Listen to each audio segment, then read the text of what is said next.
Friends, வணக்கம். Welcome back to Tamilamudham. நம்ம எங்கேயாச்சும் வெளியில் போகும்போது காக்கைகள் அல்லது பறவைகள் நம் மீது மலம் கழித்தால் ரொம்பவே நம்மளோட மனசு கஷ்டப்படுங்க. இந்த பூமியில் எத்தனையோ வகையான பறவைகள் இருக்குங்க.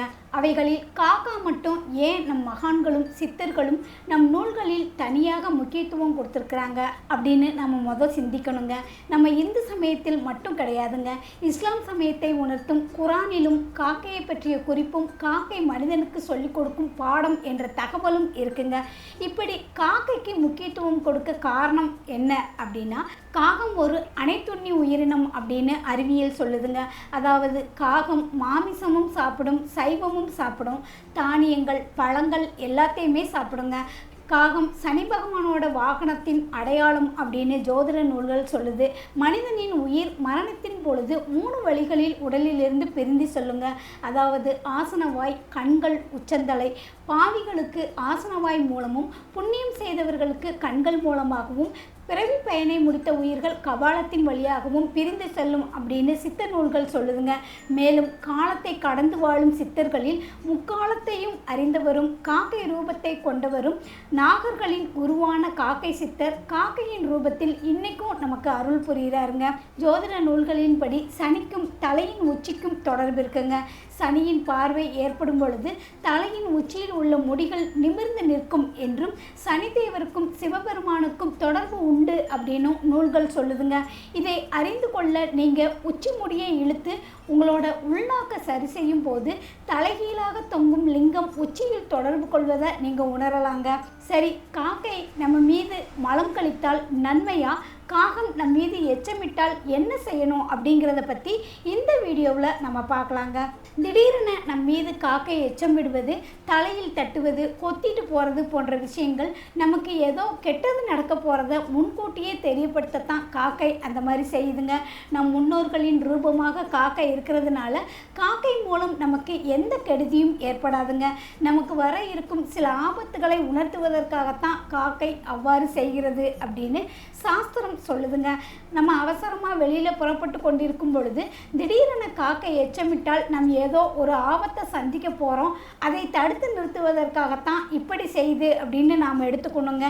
நீங்கள் அந்த எச்சத்தை கழுவி சுத்தம் செய்யும் அந்த சில நிமிடங்கள் உங்களோட ஆபத்து நீங்கி விடுதுங்க. விபத்து அல்லது ஒரு சில பிரச்சனைகளிலிருந்து உங்களை பாதுகாப்பதற்கு காக்கை முன்னெச்சரிக்கையாக செய்வதாக நீங்கள் எடுத்துக்கணும். காக்கை உங்களோட தலையில் தட்டினால் அல்லது கொத்தினால் அருகில் எங்கேயாவது காக்கா கூடு இருக்குதா அப்படின்னு பாருங்கள். கூட்டில் இருக்கும் தன் குஞ்சுகளை உங்களிடமிருந்து பாதுகாக்க கூட அப்படி செய்யலாங்க. அப்படி இல்லாமல் சும்மாவே உங்களை கொத்திட்டு போச்சு அப்படின்னா உங்களுக்கு வர இருக்கும் ஆபத்தை உணர்த்துது அப்படின்னு தான் எடுத்துக்கணுங்க. காக்கை தலையில் தட்டினால் அல்லது கொத்தினால் சிறிது நேரம் அமர்ந்து விட்டு அதன் பின் வெளியில் போகிறது நல்லது. குடும்பத்தில் இருக்கும் ஒருவரையும் விடாமல் ஒரு காக்கா அடிக்கடி கொத்துது அப்படின்னா உடனே உங்களோட குடும்ப ஜாதகத்தை ஜோதிடரிடம் காண்பித்து பரிகாரம் செஞ்சுக்கோங்க. இதனால் உங்கள் வீட்டில் ஏற்படவிருக்கும் திடீர் மரணங்கள் தடுக்கப்படுங்க. உங்கள் வீட்டில் காக்கையை தவிர மற்ற பறவைகள் எதுவாக இருந்தாலும் திக்கு தெரியாமல் திடீரென வீட்டுக்குள்ளே வந்துடுச்சு அப்படின்னா அதுவும் உங்களுக்கு வர இருக்கும் ஆபத்தை தங்க குறிக்குது.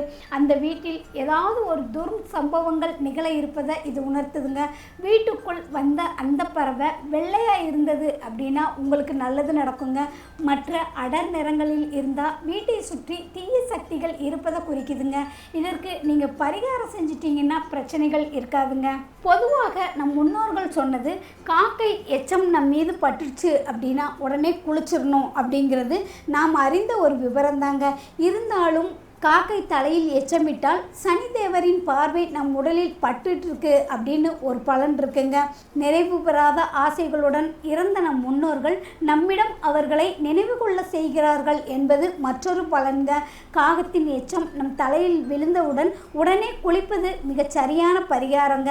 இயலாத சூழ்நிலையில் தலையில் சிறிது பால் அல்லது நீர் தெளித்துவிட்டு அன்றைய பொழுதிற்குள் சிவன் கோவிலுக்கு சென்று அங்குள்ள தீர்த்தத்தில் தலையை நனைத்துவிட்டு பிறகு பாதம் கழுவி கோவிலில் உள்ள பெருமானை வழிபாடு செய்துவிட்டு வருவது முறையான பரிகாரங்க.